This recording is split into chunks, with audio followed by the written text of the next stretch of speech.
जाटवन की बारात हम चढ़न नहीं देंगे यहाँ कर, ये जातिवाद दिखा रहे हैं। जाटवों की बारात चढ़नी नहीं चाहिए क्योंकि हम नीची जात है, वो ठाकुर है, वो ऊंची जात है। फिर भी चांद काटे कान काटे, बताओ ईंट बरसाएंगे छत पे। मूछे रखने पे, घोड़ी पे बैठने पे, मटकी छूने पे हमारी हत्या हो रही है। क्या बदला है सर 70 साल बाद भी?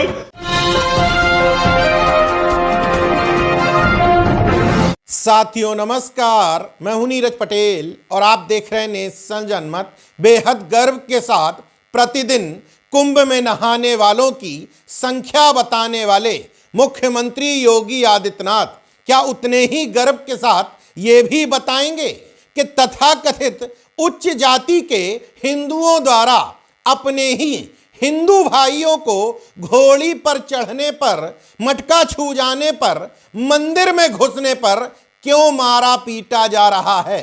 आखिर ये तथाकथित उच्च जाति के लोगों द्वारा अपने ही हिंदू भाइयों के साथ इस शोषण करने पर मुख्यमंत्री योगी आदित्यनाथ उतने सख्त नजर क्यों नहीं आते, सख्त लहजों में क्यों नहीं समझाते कि तुम ही वो कारण हो जो हिंदू हिंदू को एक नहीं होने दे रहे हो। इसलिए उत्तर प्रदेश के इस तथाकथित राम राज्य में अगर किसी ने हिंदू एकता में खलल डाला तो मैं उसको छोड़ूंगा नहीं। लेकिन इस तरह के मामले तो योगी आदित्यनाथ जी के लिए आउट ऑफ सिलेबस हैं, क्योंकि योगी जी और उनके शासन प्रशासन की शक्ति तब नजर आती है जब सामने अपराधी या तो किसी धर्म विशेष का हो या बीजेपी में सुरक्षा प्राप्त जातियों से इतर। नेशन जनमत बिना सबूतों के कोई बात नहीं करता। खबर उत्तर प्रदेश के ही बुलंदशहर जिले के धमरावाली गांव से आ रही है, जहां गुरुवार की रात को दलित समाज के एक दूल्हे की बारात गांव से होकर के गुजर रही थी। डीजे बज रहा था। मुख्यमंत्री योगी जी के सजाती यानी कि ठाकुर समाज के हिंदुओं को नागवार गुजरा तो उन्होंने हिंदू धर्म के ही लोगों को इस बात पर मार पीट दिया कि तुम्हारी हैसियत कैसे हुई घोड़ी पर बारात ले जाने की और हमारे घर के सामने डीजे बजाने की। मतलब इस धर्म में दलित समाज के लोगों को न डीजे बजाने की इजाजत है, न घोड़ी पर चढ़ने की, ना ही अपनी शादी अन्य प्रोग्राम में इस तरीके से खुशियां व्यक्त करने की। जाटवन की बारात हम चढ़न नहीं देंगे यहाँ कर, ये जातिवाद दिखा रहे हैं कि जाटवों की बारात चढ़नी नहीं चाहिए क्योंकि हम नीची जात है, वो ठाकुर है, वो ऊंची जात है। और घर में जहाँ से तुम्हारा प्रधान का घर है उसके घर के सामने जाते लाइट भगा दी गई है, ना कोई गाना बजा, ना कोई बदतमीजी हुई, और डंडा और ईंट बरस रही है छतों पे। फिर भी चांद काटे कान काटे, बताओ ईंट बरसाएंगे छत पे। कौन सा गाना था वो? गाना तो वैसे ही चल रहा है, कोई सा गाना वैसे ही है। बंद करवा दे, लाइट भगा दे, लाइट भगाइए तुरंत ही। 3 बार लाइट भागी है। मूछे रखने पे, घोड़ी पे बैठने पे, मटकी छूने पे हमारी हत्या हो रही है। क्या बदला है सर 70 साल बाद भी? मैं योगी जी और तमाम तथाकथित हिंदुत्व के ठेकेदारों से पूछना चाहता हूं जो कहते हैं जात पात की करो विदाई, हिंदू हिंदू भाई भाई। जितनी भी इस तरह की घटनाएं सामने आती हैं, घोड़ी पर ना चढ़ने देने की, मंदिर में ना घुसने देने की, मटका ना छूने देने की, इन घटनाओं में सामने कोई दूसरे धर्म का व्यक्ति नहीं बल्कि मैक्सिमम संख्या में हिंदू सवर्ण और कुछ एक मामलों में हिंदू पिछड़े भी उत्पीड़न करते नजर आते हैं।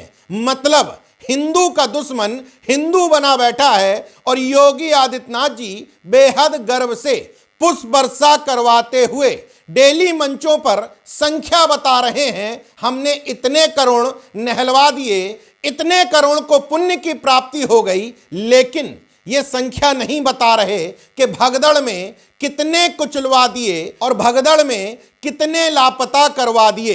बहरहाल मुद्दे पर लौट के आता हूं। बुलंदशहर की इस खबर में 200 से ज्यादा ठाकुर समाज के लोगों ने बारात पर हमला किया, कई लोगों का कान काट लिया। इतनी बुरी तरीके से हमला किया कि बारातियों में से तमाम लोगों को अस्पताल भी जाना पड़ा। इस पूरे मामले में एक और बात समझने की है कि जिस समय बारातियों पर हमला किया जा रहा था उसी समय गांव के मंदिर पर ताला भी डलवाया जा रहा था। मतलब इस धर्म के ईश्वर पर भी कुछ खास जातियों का ही कब्जा है। मतलब ईश्वर भी जाति देखकर आशीर्वाद देता है और इस धर्म में जाति देखकर ही तय किया जाता है कौन मंदिर के अंदर घुस सकता है, कौन नहीं।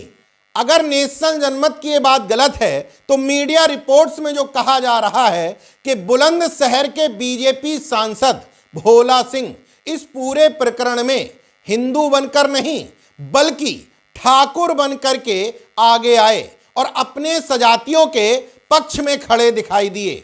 जब बीजेपी एससी प्रकोष्ठ के राष्ट्रीय महासचिव सांसद एमपी सिंह ने इस मामले को लेकर के गृह मंत्रालय को चिट्ठी लिखी, मुख्यमंत्री से वार्ता करने की बात कही, कुछ सख्त नजर आए, तब जाकर के एससी एसटी में एफआईआर दर्ज की गई और अभी तक 29 नामजद और 40 अन्य लोगों पर जो एफआईआर दर्ज हुई है उनमें से महज 5 लड़कों को ही पुलिस गिरफ्तार कर पाई है। कहीं ऐसा तो नहीं महज एक घटना को लेकर के नेशनल जनमत तिल का ताड़ बनाने की कोशिश कर रहा हो।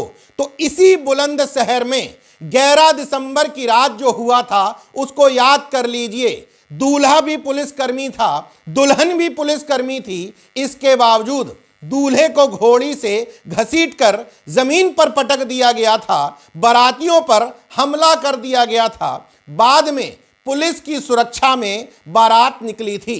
वो हमला भी दूसरे धर्म के लोगों द्वारा नहीं बल्कि सवर्ण हिंदुओं द्वारा ही किया गया था। राजस्थान के अजमेर जिले के लवेरा गांव की एक खबर सामने आई थी। दलित दूल्हे की बारात में बारातियों से ज्यादा पुलिसकर्मी जाने वजह, और वजह स्पष्ट थी कि सवर्ण समाज के इन हिंदुओं को यह बात नागवार गुजर रही थी कि दलित समाज का कोई दूल्हा घोड़ी पर चढ़ेगा और उनके घर के सामने से उसकी बारात निकलेगी। 18 जनवरी 2025 को हरियाणा के गुरुग्राम से खबर आती है कि एक दलित समाज का दूल्हा जिसके पिता आर्मी के रिटायर्ड सूबेदार थे और लड़की के पिता भी आर्मी के रिटायर्ड सूबेदार थे, देश की सेवा करने के बावजूद वो दलित के दलित ही रह गए और गांव के सवर्णों ने इनकी बारात में व्यवधान उत्पन्न किया, बारात पर पथराव कर दिया। ये मैंने कुछ एक उदाहरण बताए, आप गूगल पर टाइप करके देख लीजिएगा।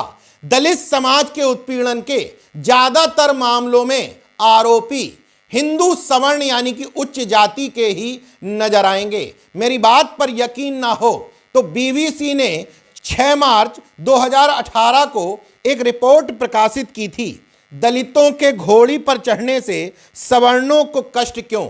उस रिपोर्ट में राजस्थान के तत्कालीन गृह मंत्री गुलाब चंद कटारिया की तरफ से बताया गया था कि पिछले 3 सालों में घोड़ी पर न चढ़ने देने के 38 प्रकरण सामने आए हैं और 38 के 38 प्रकरणों में आरोपी मुस्लिम, ईसाई या अन्य धर्म के लोग नहीं थे बल्कि हिंदू सवर्ण ही थे। तो आखिर गर्व से ये दलित समाज के लोग कैसे कहें कि हम हिंदू हैं। इसलिए योगी जी और धर्म के तथाकथित ठेकेदारों को दूसरे धर्म की आलोचना में समय खर्च करने की बजाय अपने धर्म के ही इन तथाकथित ठेकेदारों को ठीक करने की जरूरत है।